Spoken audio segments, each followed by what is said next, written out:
Claudel. En compagnie de Franck Tillier, La Brigade des Cauchemars, le tome 4 vient de sortir, c'est chez Jungle, c'est une bande dessinée et ça s'appelle Mélissande, c'est le titre de l'épisode et je ne l'ai pas dit encore, c'est dessiné par Yonggi Dumont. Vous êtes ch'ti ? Oui. Vous êtes de quel village ? J'habite entre Lens et Béthune, Voilà. Petite ville. Elle doit être à 60 bornes de chez vous. Vous êtes voisins, je vous présente Hélène Manarino. Oui, vive le Nord, Enchanté. Valenciennes. Moi, je viens de Valenciennes, voilà. Je suis ravie de le dire à la radio. Bonjour Franck Tillier. Bonjour. Je suis là pour dévoiler presque toutes les choses que l'on ne connaît pas encore de vous. Celui que l'on nomme parfois l'auteur aux énigmes. Vous allez peut-être ressentir un peu de suspense ce matin. Qu'allons-nous apprendre de vous ? Et surtout, qui a parlé ? Vous êtes notre victime dans Culture Média. Alors j'ai envie de vous dire, ça va F ? Et oui, vous aviez l'habitude d'appeler les gens par la première lettre de leur prénom. C'est vrai ? Oui, ça va P, par exemple. H, vas-y. Ça limitait un peu le nombre. Mais vous aviez quel âge quand vous avez inventé ce gag ? Ah, on avait 4... Ouais, c'est au collège. Quoi. D'accord, mais maintenant vous êtes adulte, ça vous fait encore marrer. Oui, Ouais, ça oui, fait moi marrer, aussi, ça me fait On rire. s'appelle encore comme ça. Donc, Ouais. Alors, F, on y va. Comme très bon enquêteur, vous êtes très organisé, vous respectez systématiquement votre planning et il faut que tout soit clair. Vous aimez les choses simples, jamais sans votre sac en bandoulière noire. Vous êtes aussi un peu fleur bleue, c'est ce que la productrice, parfois d'Alex Hugo, vous disait souvent, puisque vous aimiez mettre pas mal d'émotions, quand même. Alors, Franck Tillier, ce qui vous tient le plus à cœur, c'est votre liberté. Oui, vous ne pourrez plus jamais retravailler dans un bureau. Non, une liberté que vous trouvez aussi dans le sport, la course à pied, le vélo, le sport depuis toujours, puisque quand vous étiez ado, vous vous leviez plus tôt pour aller au tennis avant d'aller en cours. Ah oui. Oh, dis donc, ça fait tôt, ça. C'était incroyable parce qu'on passait des journées complètes sur les cours de tennis. Donc on se levait à 6h du matin, quoi. Et ça nous arrivait de manger sur les cours parce qu'en fait, dès qu'on quittait le cours, il y avait quelqu'un d'autre qui venait. Et donc on restait dessus, on s'organisait pour squatter le cours jusqu'au... Manger surtout des pommes, puisque vous mangiez beaucoup de pommes. Bon, c'est vrai.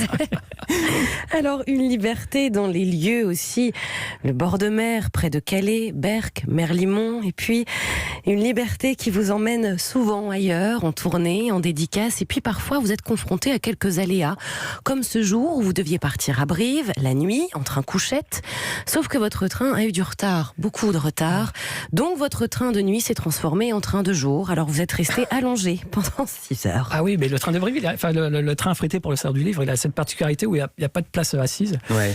Et donc c'est des couchettes et si on veut rester assis, il faut se mettre un peu courbé sous la couchette du dessous ou se mettre allongé, mais bon, c'est pas évident.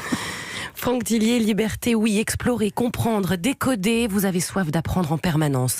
En ce moment, les drones, et puis... Avant cela, il y a eu les expérimentations scientifiques dans votre jeunesse, après des heures passées sur Street Fighter, un jeu vidéo. La magie également, lorsque vous avez découvert David Copperfield. Le lendemain, vous êtes allé acheter un kit de magie.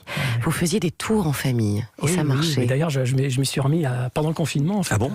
C'était l'occasion de profiter de choses qu'on avait un peu laissées de côté. Et c'est un vrai plaisir de pratiquer aussi cet art de l'évasion et de l'imaginaire, en fait. Émerveillé par les talents comme votre idole Christopher Nolan avec qui vous rêvez de travailler.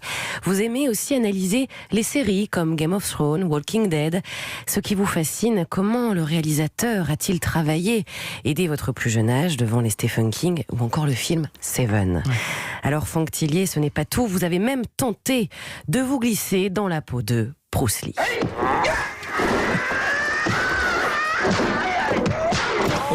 En essayant il est énervé, oui. En essayant le nunchaku. Et oui, après l'avoir vu, vous êtes sorti des archives. En acheter un et vous vous êtes entraîné. Oui, j'adore. Enfin, j'étais fan de Bruce Lee et j'avais acheté un nunchaku, mais normalement on commence avec un nunchaku en caoutchouc et moi j'ai acheté en métal ou en bois. Et alors, je me mettais du coup dans le coude. Ah ouais. Ça déclenchait un courant électrique et j'étais couché par terre à chaque fois. Donc l'apprentissage a été compliqué. Studieux, timide, calme, vous inventiez même des devoirs de maths. Dans votre chambre, oui. D'ailleurs, on vous a souvent nommé le Google de la bande puisque vous saviez tout. Mais Franck Tillier, ce n'est pas uniquement ça, non. C'est aussi un esprit de famille. Alors, il y avait des petites bagarres avec votre sœur pour terminer le pot de pâte à tartiner, évidemment. Vous passiez des heures ensemble devant Goldorak, Casimir. Et il y avait votre chien aussi, un petit bichon tout blanc, Sonia. Oui. Et surtout, c'est vrai. Jamais sans votre doudou Nune. Que votre sœur vous cachait. Je vais avoir un peu la honte là, parce que je l'ai gardé très longtemps. Et oui, c'est pas très longtemps, c'est quoi ? Regarde ça. Il est encore caché derrière ma bibliothèque. Je l'ai encore chez moi. Et oui, alors Franck Tillier, il y a aussi donc le sport, on l'a dit, et un jour vous êtes parti à la piscine à 20 bornes de chez vous en vélo. Quelqu'un a piqué toutes vos affaires dans votre casier, vous avez dû revenir en vélo sur 20 bornes en slip de bain. Mais vous l'avez fait et on retrouvera le coupable. Alors il est temps de terminer par finalement le sujet qui vous passionne peut-être le plus, les rêves. Vous adorez les analyser, les contrôler sûrement parce que vous avez réalisé le vôtre, l'écriture. Alors de polar, oui c'est drôle quand on sait que votre hantise c'est de vous faire opérer, et oui. Un rêve en tout cas que vous avez vu naître il y a quelques années avec votre premier livre. Vous étiez à votre travail d'ingénieur, vous faisiez les photocopies vous-même de votre premier roman pour l'envoyer aux maisons d'édition. C'était 100 francs pour une reliure et vous sacrifiez votre salaire. L'enquête peut finalement s'arrêter là parce que vous n'avez jamais été aussi libre qu'aujourd'hui. Merci beaucoup Hélène Manarino, vous êtes reconnue ? Oui, c'était un beau voyage dans le passé. Toutes ces anecdotes, ça fait vraiment plaisir de les réentendre. Voilà, je pense aux gens qui tremblent en lisant vos livres. Sachez que ce gars-là avait encore son doudou à 20 ans. Vous restez avec nous, Franck Tillier.